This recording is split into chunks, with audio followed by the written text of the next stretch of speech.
प्रिय मित्रों, सुप्रभात। आज मैं आपके साथ सहकारी समिति क्या है, इसके क्या उद्देश्य होते हैं, इससे क्या फायदे हैं तथा इसके गठन व पंजीकरण की प्रक्रिया क्या है संबंधित विषयों पर बातचीत करना चाहूँगा। शुरुआत में मैं ग्रामीण इलाकों में कृषि व अन्य व्यवसाय से जुड़ी आर्थिक समस्याओं संबंधित कुछ खास पहलू व परिस्थितियों को साझा करना चाहूँगा। पहली परिस्थिति, देश के ग्रामीण क्षेत्रों में छोटा किसान व अन्य व्यवसाय में जुटा व्यक्ति कई प्रकार के जोखिम व शोषण का शिकार रहता है। फसल की सही पैदावार के लिए किसान को धन, उर्वरक, बीज, कीटनाशक दवाइयाँ व कृषि यंत्रों इत्यादि की सही समय, सही मात्रा व सही दाम पर आवश्यकता पड़ती है। इसके साथ साथ उसे मौसम, बरसात, सूखे व अन्य प्राकृतिक आपदाओं का भी सामना करना पड़ता है। सही पैदावार का उचित मूल्य वसूल कर पाना भी छोटे कृषक के लिए एक भारी समस्या है। उसे बाजार स्थिति की जानकारी के अभाव में व साहूकार के तुरंत पैसा लौटाने के लिए फसल को वहां नजदीक के बाजार में औने पौने दामों पर बेचना पड़ता है। मिडिलमैन भी काफी पैसा ले लेता है। दूसरी परिस्थिति, ग्राहक के रूप में भी ग्रामीण व शहरी क्षेत्रों में लोगों को कई तरह की कठिनाइयां झेलनी पड़ती हैं। दूर दराज इलाकों में दुकानदार ग्राहक से मैक्सिमम रिटेल प्राइस से भी अधिक रेट वसूलता है, मिलावट करता है, तोल भी कम देता है व चोर बाजारी करता है। तीसरी परिस्थिति, आज देश में कई युवा बेरोजगार नौकरी न मिलने से परेशान हैं। इनमें से कई युवाओं के पास नई सोच, भरपूर ऊर्जा व जानकारी है, परंतु अकेले अपना व्यवसाय लगाने के लिए आवश्यक पूंजी उपलब्ध नहीं है व अन्य कई कठिनाइयाँ हैं। इन सभी परिस्थितियों में परेशान लोगों की समस्याओं के समाधान के लिए सरकार ने एक कानूनी संगठन सहकारी समिति के रूप में एक विकल्प दिया है।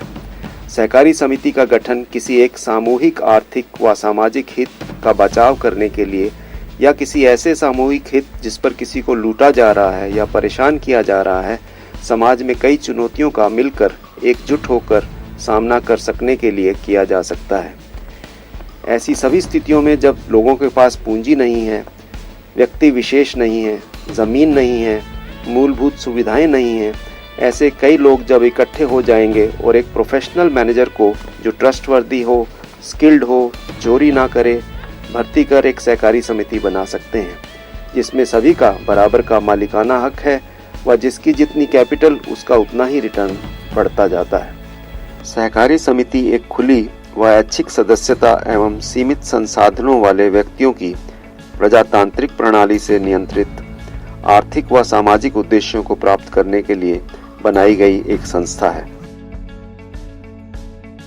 सहकारी समिति की खास विशेषताएं इस प्रकार हैं। बहुत अधिक पूंजी की आवश्यकता नहीं, सदस्यता बाध्यकर नहीं, सदस्यों के बीच पक्षपात नहीं, सभी सदस्यों के बराबर के अधिकार व जिम्मेदारियां, प्रजातांत्रिक प्रणाली, हर एक सदस्य का केवल एक वोट, सभी एक के लिए व हर एक सभी के लिए के सिद्धांत का अनुसरण, ज़्यादा से ज़्यादा सदस्यता की कोई सीमा नहीं।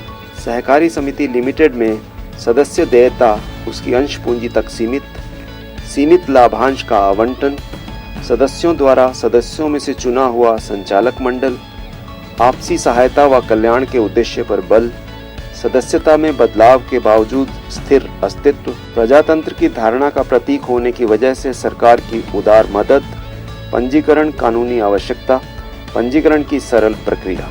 अब हम यह जानने का प्रयास करेंगे कि सहकारी समिति के गठन व पंजीकरण की प्रक्रिया क्या है। यहाँ हम उत्तराखंड राज्य के संदर्भ में निर्धारित प्रक्रिया की चर्चा करेंगे। अन्य राज्यों में यह प्रक्रिया कुछ अलग हो सकती है। सहकारी समिति के गठन व पंजीकरण की प्रक्रिया के 10 कदम इस प्रकार हैं। पहला कदम, समिति बनाने के लिए कम से कम 11 इच्छुक व्यक्ति। सहकारी समिति के गठन के लिए सरकारी अधिनियम के अनुसार कम से कम 11 ऐसे व्यक्ति जो सभी अलग अलग परिवार से हैं व किसी एक सामान्य आर्थिक व सामाजिक उद्देश्य की पूर्ति के लिए मिलकर काम करना चाहें का एकजुट होना आवश्यक है। दूसरा कदम, सर्वसम्मति से मुख्य प्रवर्तक का चुनाव। समिति बनाने के इच्छुक व्यक्तियों के समूह द्वारा आपसी सहमति व बहुमत से मुख्य प्रवर्तक का चुनाव किया जाता है, जो समिति के पंजीकरण तक की प्रक्रिया के लिए मुख्य भूमिका निभाता है व संबंधित प्रपत्र प्रस्तुत करता है। तीसरा कदम, प्रस्तावित सहकारी समिति के नाम का निर्णय है।